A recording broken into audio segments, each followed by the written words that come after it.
Ceci, mes amis, est un petit Lavis. Mais qu'est-ce donc, me direz-vous? Eh bien c'est l'ancêtre de ceux-ci, les manuels d'histoire destinés aux élèves.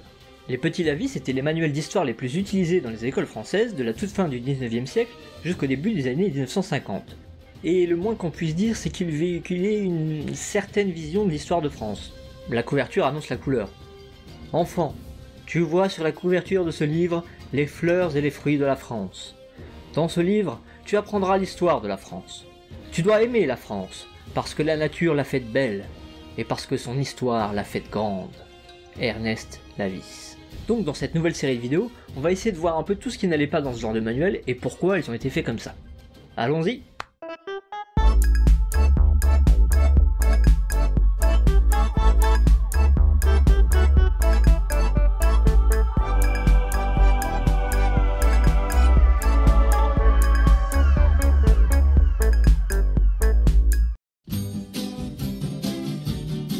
Nous sommes dans les années 1880.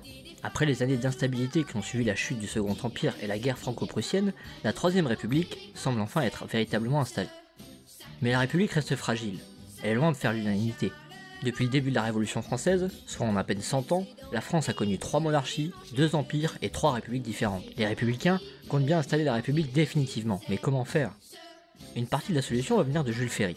En instaurant l'école laïque obligatoire et gratuite pour tous au début des années 1880, on va pouvoir faire des élèves de bons petits républicains. Et quel meilleur moyen que l'histoire pour aider à ça? C'est ainsi que va naître ce qu'on appellera beaucoup plus tard le roman national. Son but est simple, cultiver l'amour de la patrie, unifier les Français, et présenter une histoire de France cohérente avec la République comme aboutissement de cette histoire. Le roman national va cultiver un sentiment d'appartenance à une grande et glorieuse nation française, et présenter toute une série de grands personnages à suivre en exemple. C'est une histoire qui va laisser une grande place aux exploits guerriers et aux anecdotes, et qui ne va pas hésiter à enjoliver les choses pour raconter de belles histoires.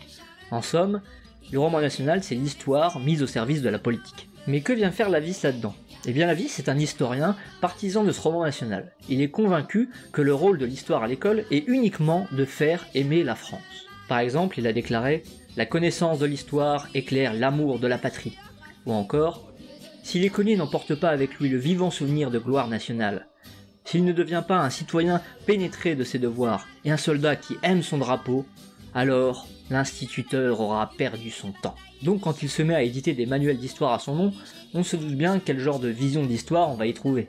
Mais intéressons-nous au vif du sujet. Que trouve-t-on dans ce Lavis de 1922 ? Il y a 2000 ans, la France s'appelait la Gaule. Bon alors déjà, la Gaule, qu'est-ce que c'est? Déjà, c'est une appellation romaine, donc les Gaulois ne se sont jamais reconnus comme tels, mais plutôt comme faisant partie d'un des peuples celtes, comme les Arvernes ou les Éduins. Ensuite, le mot Gaule vient du latin Gallia, et désigne un territoire peuplé de Celtes qui couvre la France actuelle en effet, mais aussi la Belgique, le Luxembourg, une partie des Pays-Bas, de l'Allemagne, de la Suisse, et de l'Italie avec la Gaule cisalpine. Donc bon, ici on n'a pas la fameuse formule « nos ancêtres les Gaulois », mais c'est assez suggéré. On voit que cette hypothèse comme quoi les Gaulois seraient nos ancêtres est mise à mal, déjà parce que Gaulois, pour les gens qu'on appelait comme ça ne voulait pas dire grand chose, et qu'en plus parce qu'ils n'habitaient pas uniquement dans ce qui est aujourd'hui le territoire français. Si on considère l'habitat des Celtes dans son ensemble, il est encore plus large. La Gaule était habitée par une centaine de petits peuples. Chacun d'eux avait son nom particulier, et souvent ils se battaient les uns contre les autres. Ça, ok. Elle n'était donc pas une patrie, car une patrie est un pays dont tous les habitants doivent s'aimer les uns les autres. Vous allez finir par vous aimer les uns les autres, bordel de merde! Les Gaulois pensaient faire plaisir à leurs dieux en tuant des animaux et même des hommes.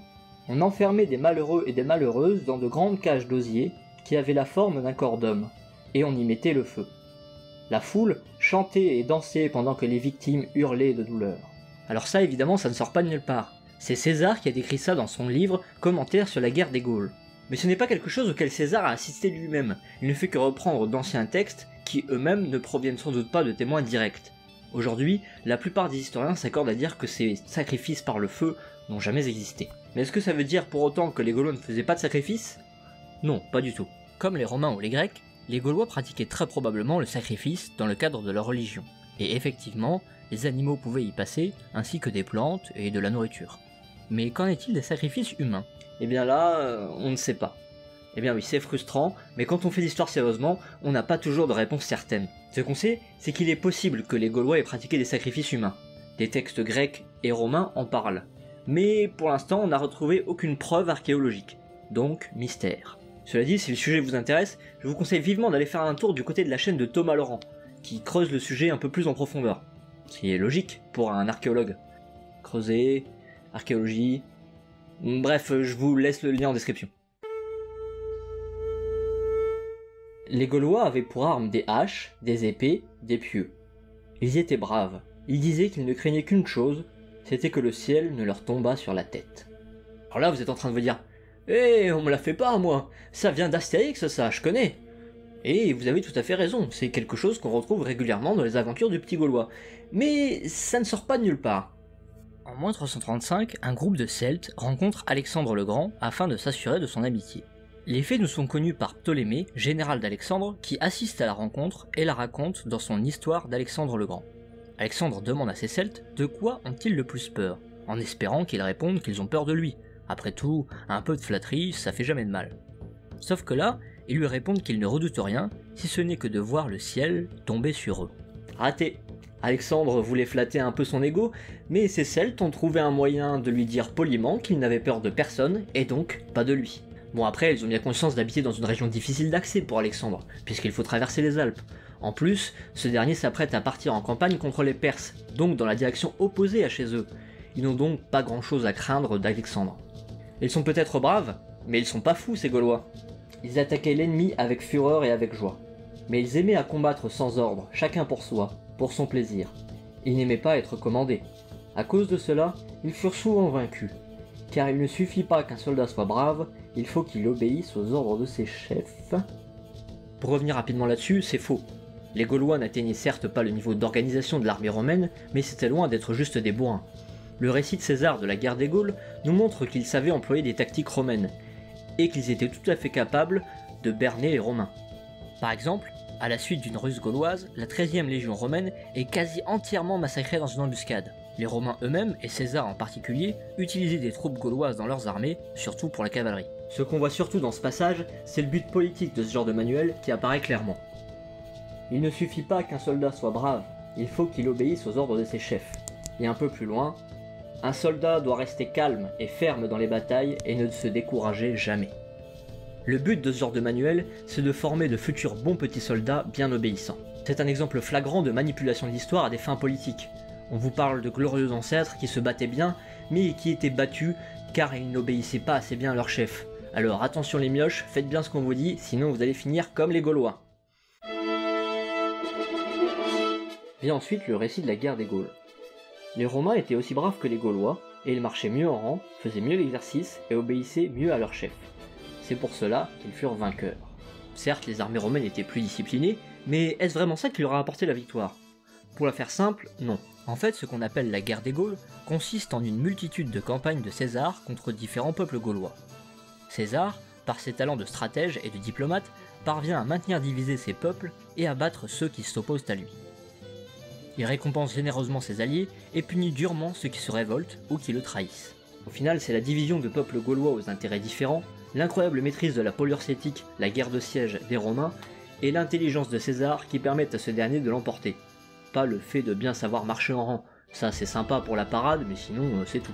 Le livre évoque ensuite le destin de Vercingétorix de manière plutôt correcte, mais on profite pour ajouter une petite couche au manuel du parfait petit soldat. Ainsi, Vercingétorix est mort pour avoir défendu son pays contre l'ennemi. Il a été vaincu, mais il a combattu tant qu'il a pu. Dans les guerres, on n'est jamais sûr d'être vainqueur, mais on peut sauver l'honneur en faisant son devoir de bon soldat. Tous les enfants de la France doivent se souvenir de Vercingétorix et l'aimer.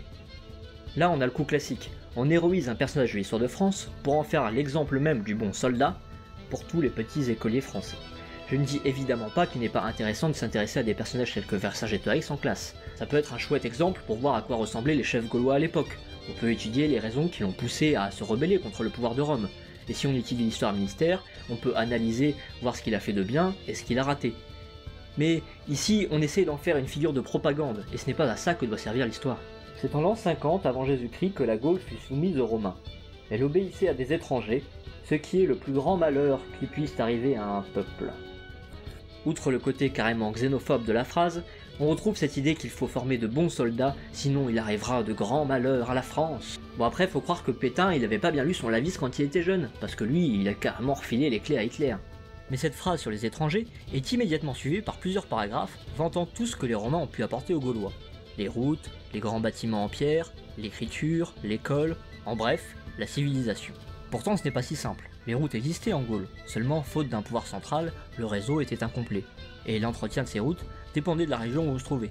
Mais la plupart des voies romaines vont se contenter de recouvrir les voies de circulation gauloises. D'ailleurs, la Gaule n'était pas recouverte de forêts comme on le dit dans le Lavis. En fait, la couverture forestière de la Gaule était assez proche de celle qu'on retrouve aujourd'hui en France. Les Gaulois étaient un peuple de tradition orale, ils utilisaient donc peu l'écriture, mais ils étaient capables de s'en servir.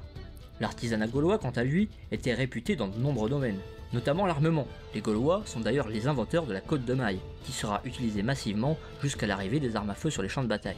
Mais c'est vrai qu'ils utilisaient peu la pierre dans leur construction, sauf dans les parties de la Gaule déjà dominées par les Romains. Au final, ce n'est pas tant les Romains qui ont tout appris aux Gaulois, mais le mode de vie des Gaulois qui s'est transformé à la suite de la conquête romaine. Et encore de manière très progressive, et il n'y a pas eu de changement drastique. Mais pourquoi le livre insiste tant sur les bienfaits de la civilisation romaine apportés à ces barbares de Gaulois? Et bien là encore, le but est politique. Remplacer les Romains par la République française, et les Gaulois par des peuples colonisés par la France, comme les Sénégalais ou les Algériens, et vous aurez votre raison. Le but est de justifier la soi-disant mission civilisatrice de la France dans ses colonies. C'est un peu une manière de dire « Regardez, on apporte la civilisation comme les Romains l'ont apporté à nos ancêtres, on est trop sympa !» Bon par contre, on va se servir un petit peu chez vous parce qu'il y a 2-3 trucs qui nous intéressent, hein. Le chapitre se termine sur les débuts du christianisme et les persécutions des premiers chrétiens par les Romains. Selon le livre, les Romains ne voulaient pas croire à un dieu qu'ils ne connaissaient pas, car ils étaient un peuple orgueilleux et dur. Alors ce n'est pas vraiment ça, puisque les Romains pouvaient tout à fait être tolérants avec des dieux étrangers. Par exemple, on retrouve à Rome un temple dédié à Isis, une déesse égyptienne. En réalité, les chrétiens étaient rarement persécutés pour le simple fait d'être chrétiens, mais ils l'étaient surtout lorsqu'ils refusaient de participer au sacrifice en l'honneur du culte impérial. Ça passait très mal auprès du pouvoir.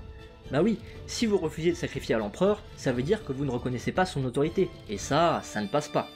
Alors pourquoi vous parlez de ce bouquin aujourd'hui? Eh bien parce que de plus en plus d'acteurs poussent à un retour du roman national, dans les médias et à l'école.